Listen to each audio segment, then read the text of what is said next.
देखिए कोशिका में दो प्रकार का द्रव मौजूद है, दो प्रकार का फ्लूइड मौजूद होता है।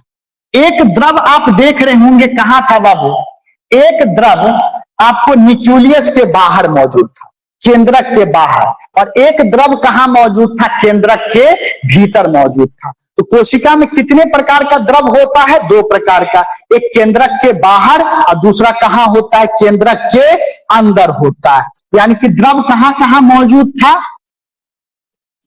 केंद्रक के बाहर,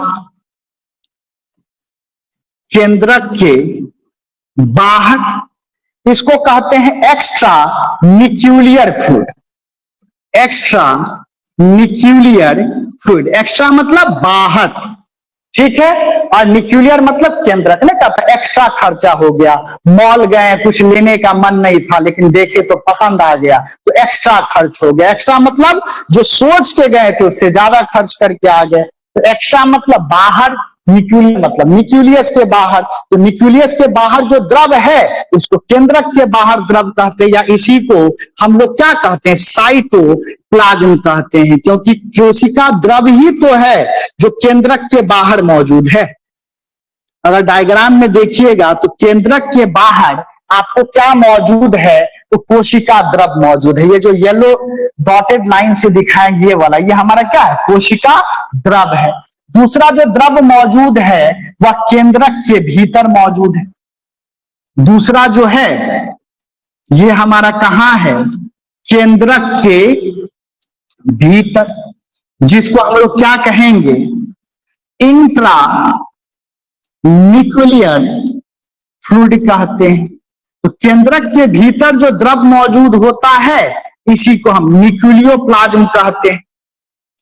इसी को क्या कहते हैं, न्यूक्लियोप्लाज्म कहते हैं, या इसी को क्या कहते हैं, केंद्रक द्रव के नाम से जानते हैं।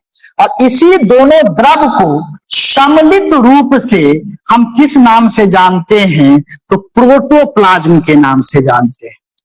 इसी दोनों द्रव को हम सम्मिलित रूप से किस नाम से जानते हैं, प्रोटोप्लाज्म। अब आप ये उम्मीद करिए कि अगर ये दोनों द्रव मौजूद ना होता, ना तो न्यूक्लियोप्लाज्म मौजूद होता, ना तो ये साइटोप्लाज्म मौजूद होता, तो कोशिका का अस्तित्व ही नहीं होता, और कोशिका नहीं होता तो हम लोग नहीं होते।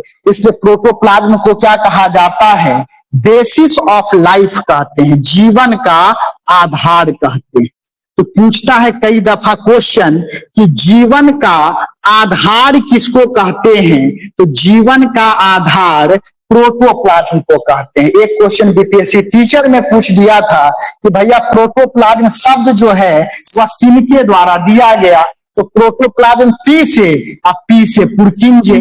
तो याद रखिएगा प्रोटोप्लाज्म शब्द किनके द्वारा दिया गया, तो पुरकिंजे के द्वारा प्रोटोप्लाज्म शब्द दिया गया। यहां तक नोट कर लीजिए।